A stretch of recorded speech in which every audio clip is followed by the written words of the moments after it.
Assalamu alaikum. I'm Dr. Mariam Sheikh. I'll be teaching you about bacterial infections today. I hope you must be knowing something about them because they are very common. Now, regarding something about the skin commensals. Why do the infections occur? They occur because of the overgrowth of the resident organisms may cause minor disease, skin or of its appendages. Non-commensals, they colonize the epidermis and they can also lead to the disease. So both commensals and non-commensals can lead to disease. Regarding some of the aerobic flora, what are the resident aerobic flora? They are gram-positive cocci, they can be gram-positive RORs, they can be gram-negative as well. Regarding the host defense, what happens, that is how the skin helps in the defense mechanism. They have got three aspects. It depends upon the nature and health of the epithelial surface. Interactions between commensal organisms of normal flora and the potential parasite. And it also depends upon the cellular and the humoral factors within the body. And in this, both the classical immune and non-specific mechanisms, they play a role. Now, how does the skin help in this defense mechanism? By the help of a dry mechanical barrier for the contaminating organisms, and it is removed by desquamation. Then there are unsaturated fatty acids like oleic acid, the active agent which eliminates the bacteria. And once the pathogens invade, then the host response comes into play, that is via the adaptive and the innate immune systems. Then there are certain antimicrobial peptides like cathelicidin and various defensins, which in turn they are produced by the keratinocytes, neutrophils, mast cells and the platelets. So these are the factors how the skin helps in the defense mechanism against the pathogens. Now, what are the important main bacterial infections? Impetigo, ecthyma, erysipelas, cellulitis. The other three, they are not that much important for your exam point of view, so I won't be touching upon them today. Now, what is impetigo? It is a contagious, superficial pyogenic infection of the skin. It has got two main clinical forms, that is non-bullous impetigo and the bullous impetigo. Regarding the bacteriology, non-bullous impetigo is mostly caused by Staph aureus, Streptococcus pyogenes, and the bullous impetigo, Staph aureus. Local exfoliative epidermolytic toxin is produced in this case, which cleaves the desmoglein, which is an antigen which is present in the desmosomes, which keep the keratinocytes joined together. And in turn, when this desmoglein is cleaved, it leads to blister formation. In newborns, it was also given the term pemphigus neonatorum. Regarding the predisposing factors, they are almost the same for bacterial, viral or fungal infections. The most important is the hot and humid climate which we have in our country. Then there poor hygiene, overcrowding, and when you are having other existing infections like scabies, which is also very common in Pakistan. Minor cuts and abrasions, biting insects, and transmission of fomites like with the help of room dust. And obviously healthcare workers, they are much more prone to it. Regarding the pathology, what happens is bullous impetigo, as I told you before, the epidermis splits below the stratum granulosum, neutrophils and cocci, they are present in the split, inflammatory infiltrate in the upper dermis, which is composed of neutrophils and lymphocytes, and non-bullous impetigo, it has caused the same pathology. Blister formation is also present, but it is very transient and light. Regarding the clinical features, first, we'll discuss about the non-bullous impetigo. These are thin-walled vesicles on the erythematous base. When they rupture, they exude serum, which is yellowish-brown, and the crust which is formed is also yellowish-brown, which is very characteristic of it, and we also call it honey-colored crust. Peripheral extension without central healing. Multiple lesions, they coalesce together, and later on the crust separates, but there is no scarring because it is a superficial pyogenic infection. It does not extend beneath the stratum granulosum. But hyper or hypopigmentation may be present. Regional adenitis and fever can be there, and spontaneous cure can also occur in 2 to 3 weeks. This is the picture showing staphylococcal impetigo. As you can see, this is a non-bullous type of impetigo. The crusted plaque is present now, but the honey colored crusting is not that much obvious as this is in the healing phase. This is streptococcal impetigo. It is relatively severe. It occurred as a complication of acne in this patient. Then regarding the bullous impetigo, bullae they less rapidly rupture, diameter of 1 to 2 centimeter, and they can persist for 2 to 3 days. Rupture to form thin flat brownish crusts, central healing and peripheral extension to form circinate lesions. Buccal mucous membranes can also be involved in this, and regional adenitis is rare in this case. Now this is a picture showing after the disruption of bullous lesion. You can see the colorate of scale on the margins, that is the margin is showing scaling. In central there is clearing. Any site can be involved, but most commonly face is involved, especially around the nose and mouth. Limbs and scalp can also be involved, basically the exposed sites.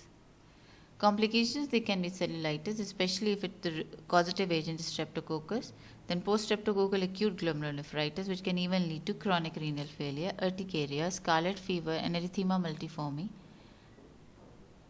Regarding the treatment, first of all, you have to tell the patient about the general measures which are needed to be improved, like improve hygiene by hand washing, indoor water facilities, identify the predisposing conditions like scabies, pediculosis, that is lice infestation, insect bites, and if there are some minor abrasions or cuts present. And crust removal is the first thing, because in the crust it contains dried serum and even microorganisms. So if you keep on applying something and there is hard crust present, so it would be useless unless you soften the crust and then apply the creams. Topical measures, certain antibiotics like mupirocin, neomycin, fustic acid, and bezitracin. Mostly we use fustic acid and mupirocin as well. Regarding the oral treatment, antibiotics can be given only when there is lymphadenopathy and it is of the nephrogenic toxin. Flucloxacillin, erythromycin, and penicillin group is given. Regarding ecthyma, what it is basically a pyogenic infection of the skin, which is a deeper pyogenic infection as compared to that of impetigo. Adherent crusts are present, and when it is removed, it leads to ulceration. Regarding the etiology, it is caused by Streptococcus pyogenes, group A, coagulase positive staphylococci, and others are the same as impetigo. Predisposing factors, they are also the same as that of impetigo. Added is, it is more common in drug addicts when they are IV drug abusers. Regarding the clinical features, small bullae or pustules, they appear on an erythematous base which is surmounted by hard crust. Dried exudate is formed, increases in size by peripheral accretion. Base is indurated, red edematous areola. Crust removal is very difficult, and when it is removed, it leaves a purulent irregular ulcer, and it heals after a few weeks but with scarring because it is a deeper pyogenic infection. Now you can see this is the adherent crust, and on the margins you can see there is induration. It will be hard on palpation. Buttocks, thighs, and legs are the commonest sites. Treatment is the same like the impetigo. You have to first improve the general measures, and then other measures, topical antibiotic creams and oral antibiotics can be given if there is regional adenitis or the patient is complaining of fever. Cellulitis is very important from your exam point of view. It can come in the form of MCQ or even as an SCQ. Basically, what is cellulitis? It is an acute, subacute, or chronic inflammation which is extending to the subcutaneous tissue. An infective bacterial cause is proven or assumed. What is erysipelas? It is again a bacterial infection. Dermis and upper subcutaneous tissue is involved, and it has got a well-defined raised edge.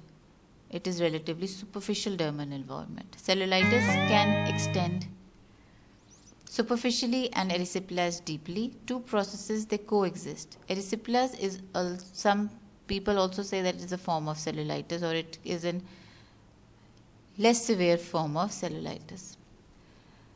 Regarding the bacteriology, immunocompetent has got different, and immunocompromised they have got different, like streptococci, group A, staphylococcus, Haemophilus influenza when there is facial cellulitis. These are the different microorganisms which are present in immunosuppressed patients. Now regarding the clinical features, all signs of inflammation, they are present like erythema, heat, swelling, and pain or tenderness. And what is the difference? Clinically, erysipelas, the edge is well demarcated and raised, and in cellulitis, it is diffuse, it is not well demarcated. And in severe cellulitis, even bulla formation can occur. Regarding the progress, it can lead to dermal necrosis, fasciitis or myositis, and even lymphangitis and lymphadenopathy is very frequently present in cellulitis. Now, this is a picture which is showing cellulitis. You can see cellulitis of the lower leg is very common. There is a well-defined edge is present, and in this picture on the right side, the air is swollen. It is erythematous, and serum is also oozing out, and there is bulla vesicle formation as well, and some bullae are also present inside the concha of the ear. This is again a picture. You can see the bullous formation is occurring on the upper arm, and it is well defined. This is a picture of facial cellulitis.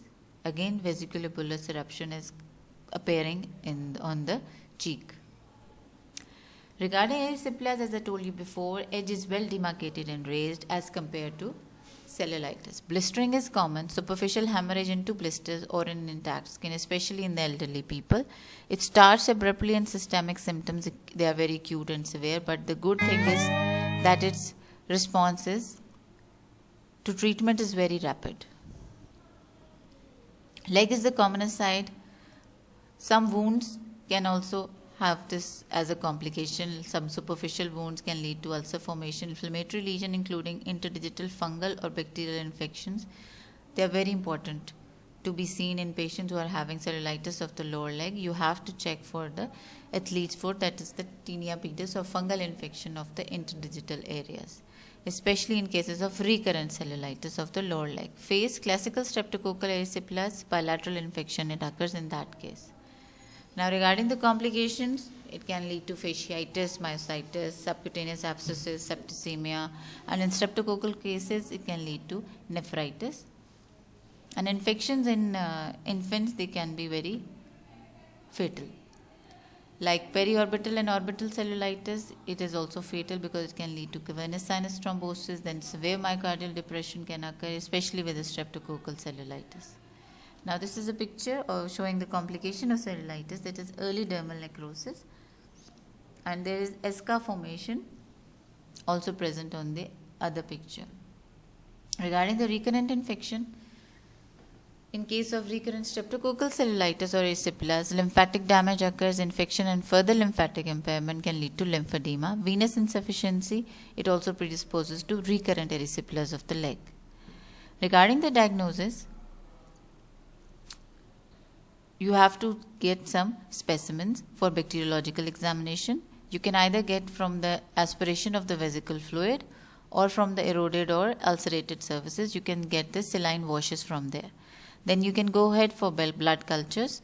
Facial infections, like for pathogens, you can take the swab from nose, throat, conjunctiva, and even sinuses. Aspiration of tissue fluid or following subcutaneous infiltration of saline can also lead to positive culture. Then you can go ahead for serological studies, streptococcal and less commonly in staphylococcal infection. An initial high titer of serological studies is suggestive. Then paired sera is taken, especially on day 1 and 14, for reliable diagnosis. For treatment, you have to get a clinical assessment that what are the likely pathogens and initial choice of treatment. It depends whether full dosage by intramuscular intravenous route is required, especially in more severe cases like which are leading to septicemia, arthritis or suspected fasciitis. Oral treatment is given to milder, uncomplicated infections. Oral treatment is composed of flucloxacillin, monotherapy or clarithromycin, or the most commonly which we give is Augmentin.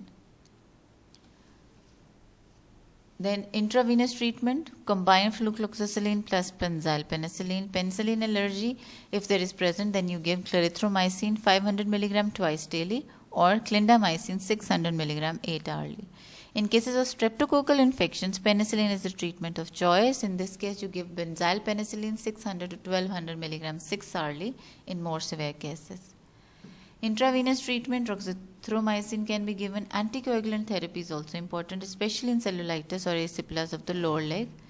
Thrombophlebitis is to be prevented, and it can be prevented with the help of anticoagulant therapy. Recurrent cellulitis, you have to give long-term penicillin, and vigorous treatment for local skin damage like tinea pedis is to be checked, as I told you before. And it is important to prevent recurrent disease in the patient. Duration of treatment is undefined. It depends upon the severity of the patient's condition and its symptoms as well. 5 to 10 days longer is in cases of extension of cellulitis, or there is abscess formation which you need to be drained, and then there is some adverse reaction of the drug which you were giving for the treatment. Now, another important thing which I am going to teach you today is about inflammatory diseases of the hair follicles, that is folliculitis, furuncle and carbuncle. Now, what is the main difference between these three? Basically, these are all inflammatory diseases of the hair follicles caused by Staph aureus most commonly. When you suspect this is folliculitis, then what is it? It is the inflammation of a single hair follicle, but only a portion of that single hair follicle.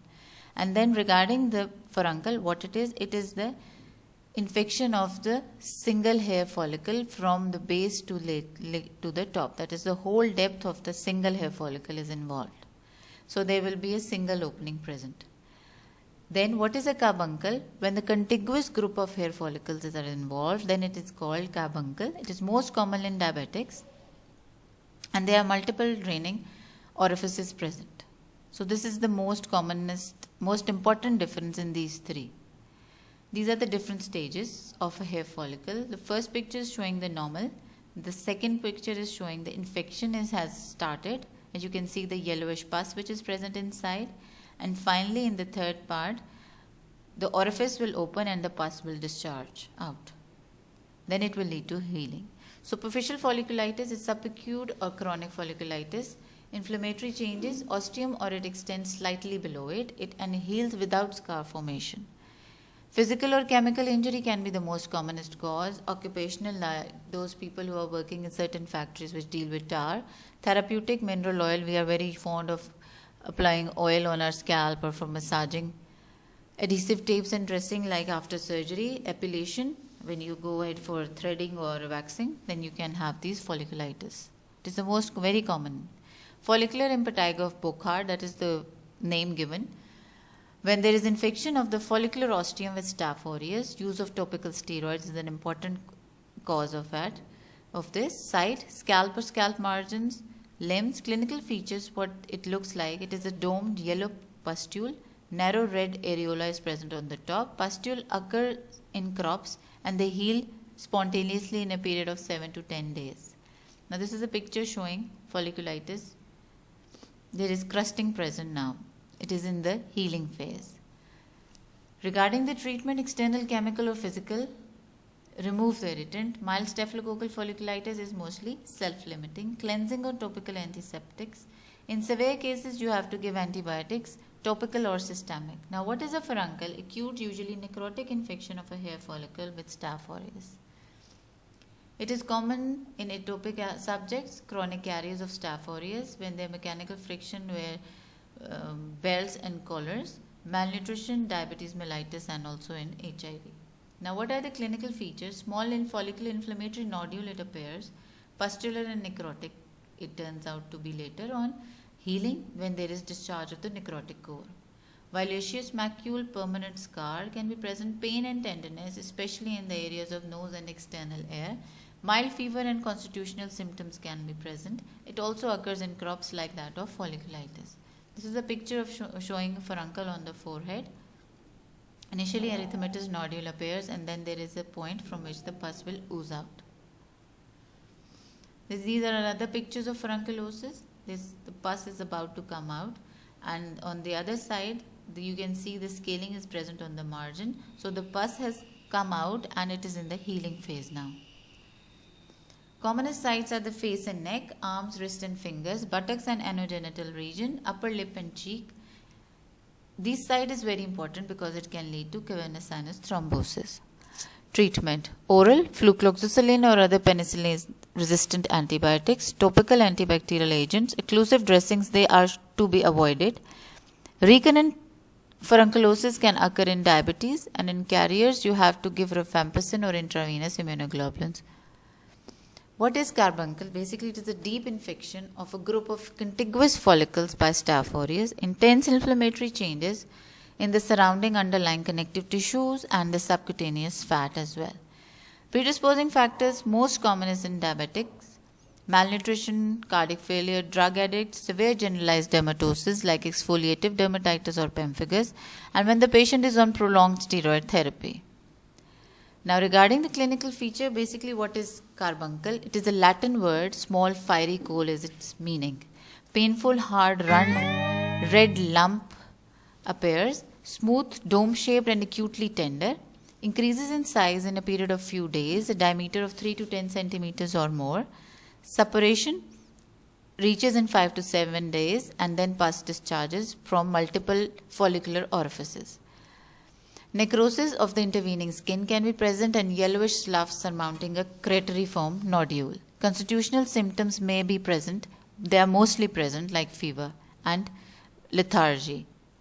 This is a picture showing carbuncle on nape of neck. You can see there is a nodular plaque with multiple pustular lesions. Some crusting is also there and you can see that the pus is also oozing out. Back of neck is the most commonest site. Shoulders or hips and even thighs can be involved. Regarding the treatment, diabetes and other underlying conditions, they should be looked after and treated appropriately. Then flucloxacillin or other penicillin resistant antibiotics should be given. Now, thank you. In the end, there are 2 MCQs and 1 SCQ. You have to attempt it and then you email it to me. And your attendance will be marked on the basis of that. This is the first short essay question. Then this is the first MCQ and then the second one. Okay, thank you.